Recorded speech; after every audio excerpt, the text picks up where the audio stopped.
Hey everybody, this is Frank Perrin from Al-Asad.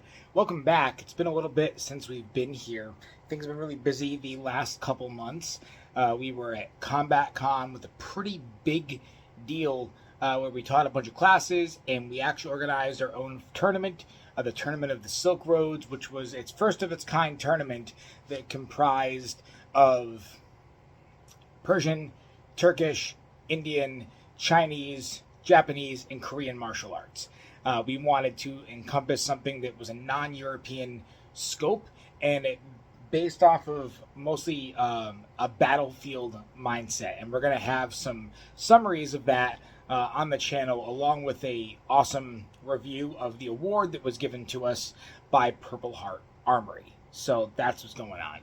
For some other exciting news, we're going to be wrapping up the year with some demos and being present at the Arms and Armor Gallery opening at the Worcester Art Museum in Worcester, Massachusetts.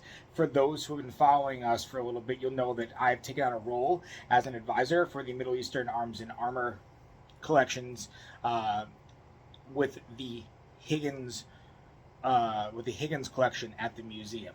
This was a collection that was taken from Worcester Art Museum, from the Higgins Armory Museum, and I was kind of brought in to help advise on that collections. And Al-Asad has been doing live arms and armor demos for Timurid Persian arms, armor, and fighting techniques every couple months. So it's a big end of the year coming up. We're also doing the Diwali Day celebration at the museum, and we talk about some Indo-Persian arms and armor. So it's going to be a really, really big, awesome end of the year coming up for us. But what I wanted to join you today and talk about was my new historical armored combat helmet made from Bareena Kalf. And you may or may not have seen this armor circulating around on Facebook, but they make a lot of stuff for SCA, cut and thrust, HEMA, and I really needed a helmet, like I'm going to show you in a second, by them for a very, very long time, because I've been trying to get Al-Asad's fighting to be more akin to what you would call harness fectin, right? Fighting to gaps in armor, as opposed to Buhurt style of fighting, which has its own place, but I, want to gear Al-Asad more towards fighting more accurately in armor. So what I finally got going was a hybrid Persian style helmet with a perforated face. A lot of the helmets in the region were open face helmets. You're used to the one that I have that has the male aventail, but a lot other helmets have more of an open face design. And I wanted something that had a lot of Persian inspiration, but could also be used across several cultures. And this is what I came up with. And you can use this really from like 14th century onwards. So here it is. It's really awesome. So yeah, so it has this very, very classical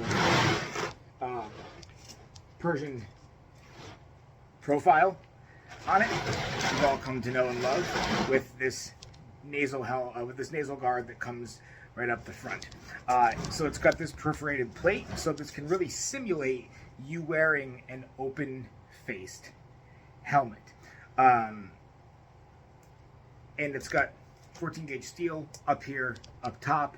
So obviously if you're not fighting Buhurt, right, I don't have to worry about getting massively heavy mace hits up here, but it's just enough to keep you protected from some rubber or steel like pummel shots. So it's really, really awesome.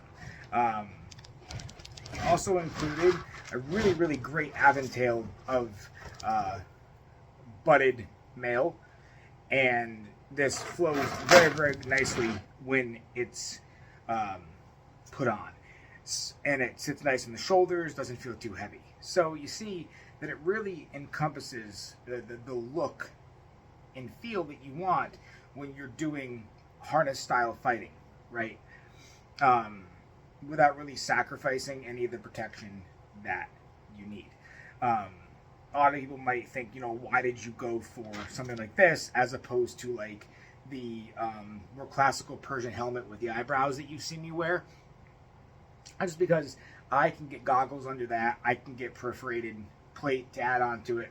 but I really wanted something that could be used across a few hundred years and something that could be used across a couple different cultures. Even though Iran is my bread and butter, I can make a few adaptations to this and pull it off for some Indian helmets as well, going into like other parts of Central Asia. I could pull something off with this. I wanted something that could be used across a few different cultures if I needed. So yeah, it's this really awesome piece. I really thoroughly enjoy the way that it looks. The gold accenting here just makes everything pop out like so nicely. You see it has a really, really nice long aventail here to keep yourself protected that goes all the way around the back.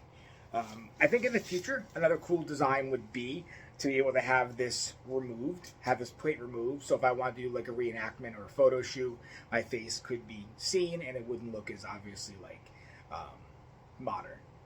But that's just a future design in itself. I haven't fought in it yet, so I can't give a ton of feedback, but it fits very, very comfortably and it looks really, really good. So I'm going to go ahead and get a 360 view of this over on the table, and then I'll put it on so you can see what it looks like when it's on.